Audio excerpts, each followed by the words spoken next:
again to the Creatures of the Night presentation. My name is Daphne. Is everyone feeling good tonight? Yeah! That's good to hear. Now before I start the show, I have a few announcements to share. First announcement, please take a look at the 3 staircases that we have in this amphitheater. Once the show starts, please remain seated as we have animals coming out from all over this amphitheater. Right, so please remain seated until I say thank you and good night.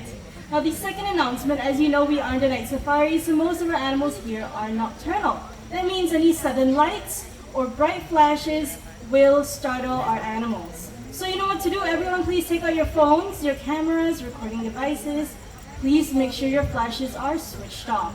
Since this is a very important message, I want to get it across to as many people as possible in this amphitheater. So I'm going to be doing a few different translations of the no flash photography rule. Right, tonight we're going to be doing our local languages. Do we have any Mandarin speaking guests? 晚上好，晚上好，请不要用声关灯，好不好？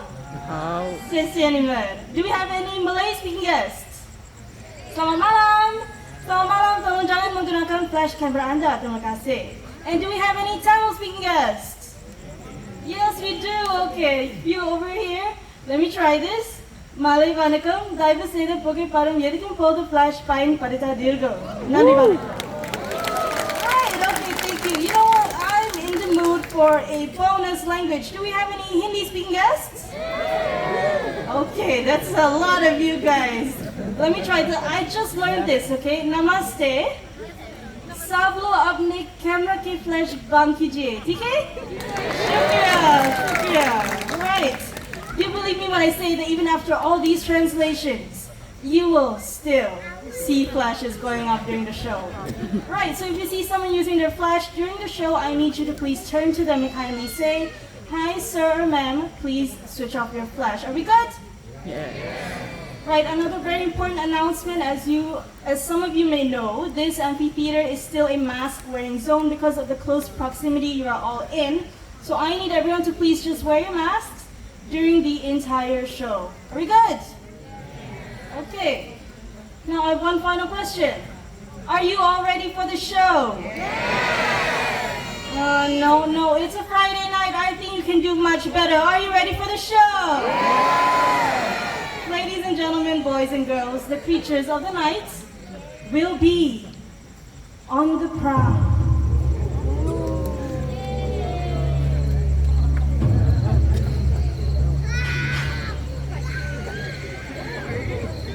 As night falls,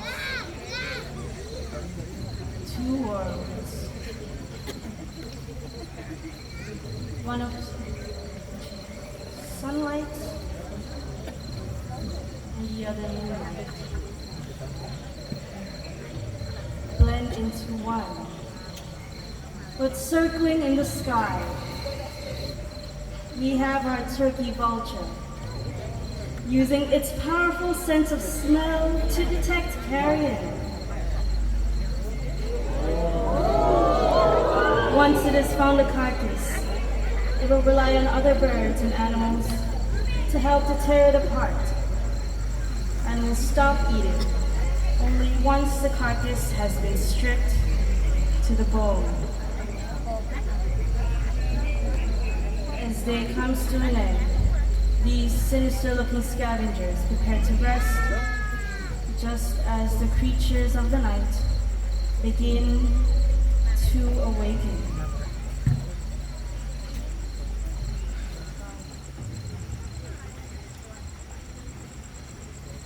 When 2 worlds collide,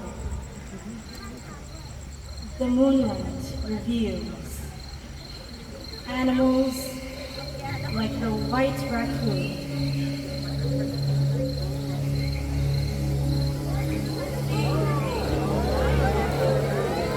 these animals use their dexterous paws to dig into holes and burrows to look for their favorites, such as insects, worms, snails, and even the prize eggs. Once satisfied, he'll return to his home in the trees, where he will settle in for the night.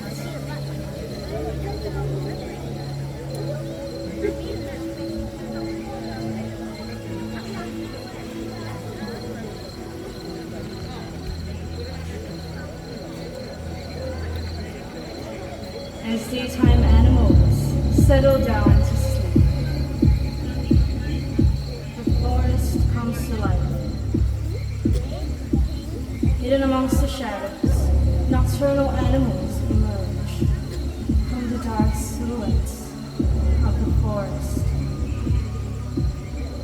With a body striped to provide perfect camouflage, a fishing cat appears along the riverbank. This cat loves to swim and dive underwater. He wears a layer of short hair so dense that water cannot penetrate him. This layer keeps him warm and dry, even in chilly waters.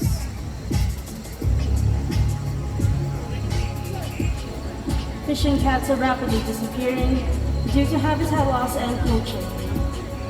They deserve our protection before these quiet hunters disappear forever.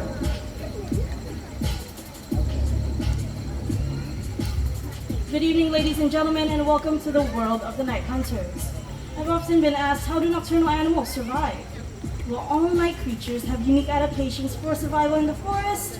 For example, we have the binturong. Jet black in color, they are almost invisible at night. For their excellent eyesight and quiet ways of moving through the dense forests of Asia, they are able to pounce on small animals easily. Everyone, this is Aslan, our binturong for the night. Now Aslan is going to make his way over here, and he's going to show us a very unique adaptation that these binturongs have, which is they're very long. Come on, let's show them, Aslan. They're long and powerful. All right, he's sniffing around in the air. Let's give him some time. Come on, Aslan. You got this? All right, let me just stand over here so you can see me. Let's do this. They're long, powerful, and prehensile tails. Look at that. Very well done. Now Aslan here weighs around 15 kilograms, so you can imagine just how strong that tail really is. Look at him go. All right, he is heading back. Everyone, let's give a round of applause to Aslan, our binturong for the night. Now, binturongs, they are part of the civet family, and they rely on the keen sense of smell for survival. However, other nocturnal animals rely on their acute hearing powers, such as the owls. Everyone, take a look at this staircase. We have Bulan, our Malay fish owl, with our trainer, Sheena.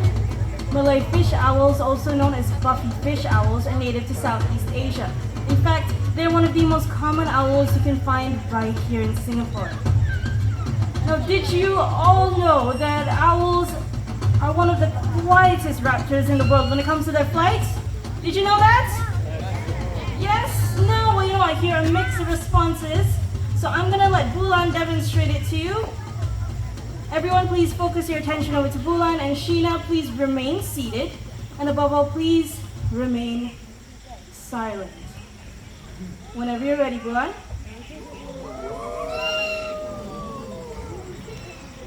Excellent flight. Let's give a round of applause to Bulan. He did really well. Now, when Bulan flew over your heads, did you hear any sound at all coming from his wings?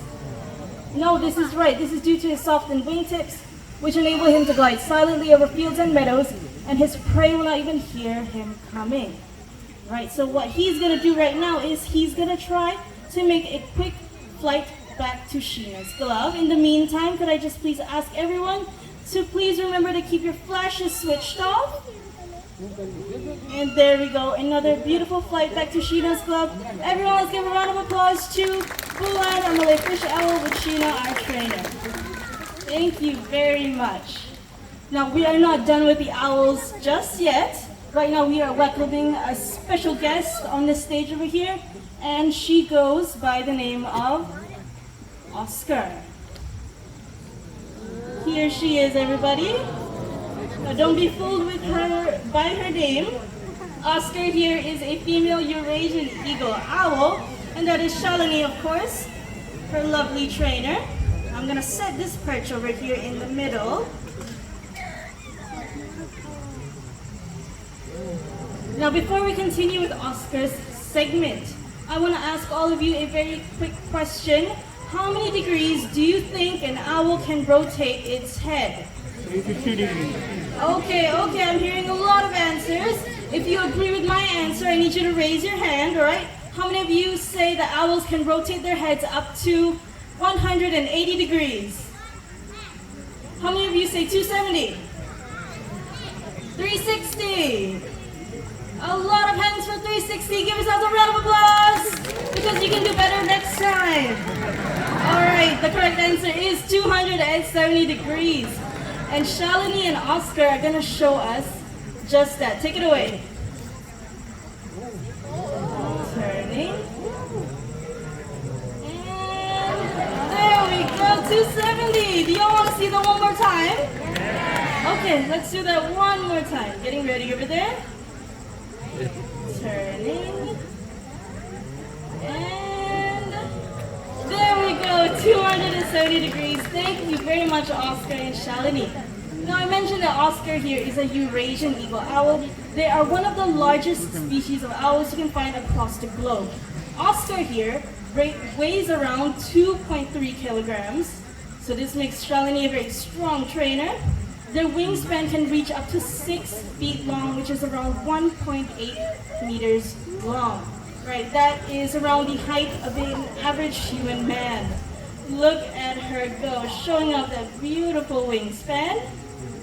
Now they have very powerful flights and very sharp talons. Both of those things make these owls very powerful predators in the wild. Everyone, let's give a round of applause to Oscar, our Eurasian eagle owl, with Shalini, our trainer. Thank you very much. Right, I'm gonna set this aside. For our next guest, from the Kings of the Skies, we're gonna move down to the African continent. And I'm gonna start with something very small, alright? Now this next animal is very small, very cute, and very furry. I'm not gonna tell you what this next animal is just yet, but I will stand over here. Foxtrot, come on out! Everyone, this is Foxtrot, our fennec fox, and that is Anne, our trainer. Fennec foxes can be found in places like the Sahara Desert, so that beautiful sandy coral makes them camouflage even better. Now these foxes can jump up to 1 meter high, and they can spring forward up to 1.2 meters. You can see that they have really big ears in comparison to the size of their bodies. Those big ears help them to listen out for prey hiding underground, and also helps them to regulate their body temperatures in the blazing deserts. So we're gonna see another lovely jump. My foxtrot over here, and there he goes. Very well done. All right, on to the last stump. And off they go. Thank you very much to Foxtrot, our fennec fox with Anne, our trainer.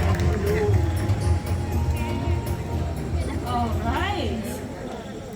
Now, ladies and gentlemen, for this next segment, please remain seated, and above all, please keep your masks on.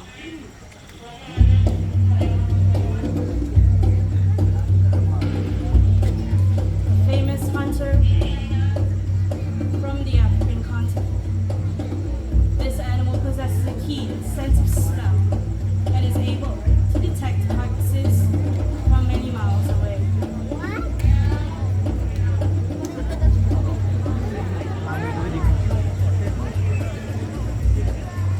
This is our spotted hyena. Spotted hyenas have strong, powerful jaws that can crush the bones of even elephants. They also have excellent digestive systems, and they can digest their entire prey, including their skin, teeth, bones, horns, and even the hooves.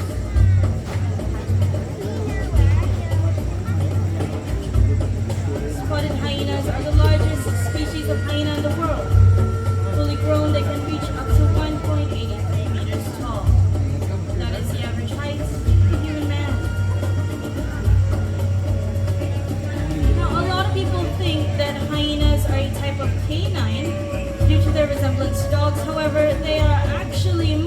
more closely related to the cats. Coming up next from the grasslands of Africa, we have our servals. Servals resemble mini cheetahs except for their relatively shorter tails. Right now we are expecting a gorgeous four-legged feline in the exhibit over here. Once our serval comes out, make sure to get a good look at the spots and stripes all over her body. These spots and stripes are unique to every serval, just like thumbprints are for us humans. Alright, I think our serval is going to come out very soon. Now don't be confused, this is not our animal. This is Shalini, our trainer. Coming up behind her is Shami, our serval for the night.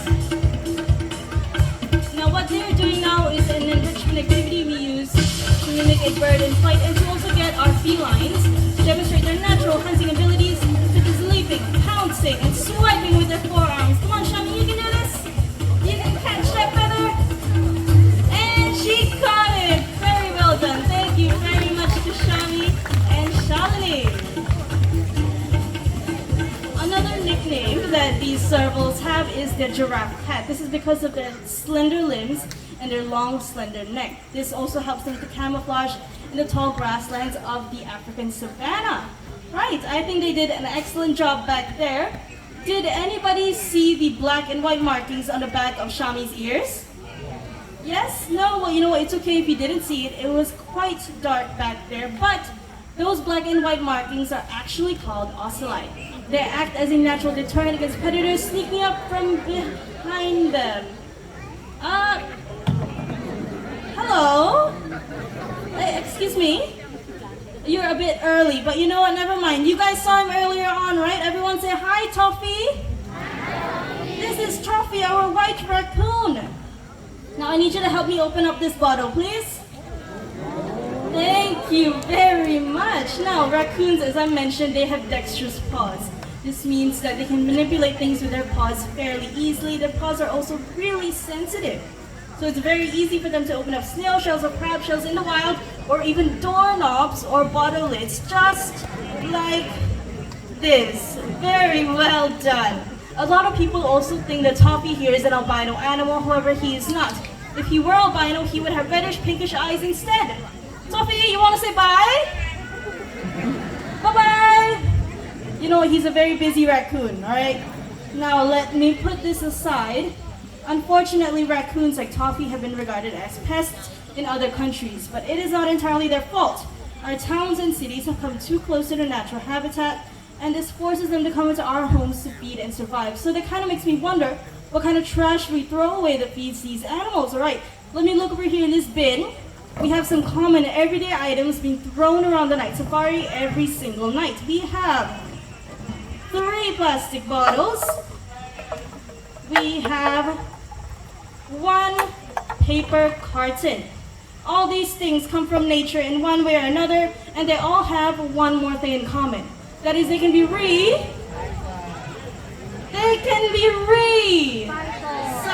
That is right. Thank you very much. This is my very noisy recycling bin. Now we had a special guest flying overhead just now. Don't worry about it. Now, I will not be doing the recycling. Bailey and Bubbles are. There are Asian small-clawed otters, the smallest species of otters in the world. And they're going to come out just about now. Here they are. Okay. Bailey, plastic bottles. Okay, inside. Come on. You can do this. The Bubbles is over there with trainer Liana, and she's doing a quick training session, and she's also here for moral support. Very well done. Okay, 1 more plastic bottle. Bubble, Bailey, here. Bailey, come on. Plastic bottle, come on, you can do this. Let's give her some encouragement. Bailey, let's go. Okay. Inside, good. Okay, we have 3 plastic bottles. And we have 1 paper carton. Paper carton. Do it myself. Well, you know what? I still think they did an excellent job. So let's give it up for Bailey, Bubbles, and Liana, their trainer. Otters are very small, but they carry a huge message. And that is we can help to reduce, reuse, and recycle. Well, our journey through the night has come to an end, but let's not forget the lessons that we've learned tonight. From the owls in the skies to the raccoons on the forest floor. They want to remind us to protect their cousins in the wild and the fragile environments that they call home. What you do makes a difference, and you must decide what kind of difference you want to make. Because the greatest threat to our planet is the belief that someone else is going to save it for us. Thank you all for joining us here at the Creatures of the Night presentation. I hope you all had an amazing time. My name is Daphne. This is Shalini with Bulan, our Malay fish owl. This is Darren with Rainbow, our great coon owl. And our songs and lights for tonight is Razali. Thank you. Take care and good night.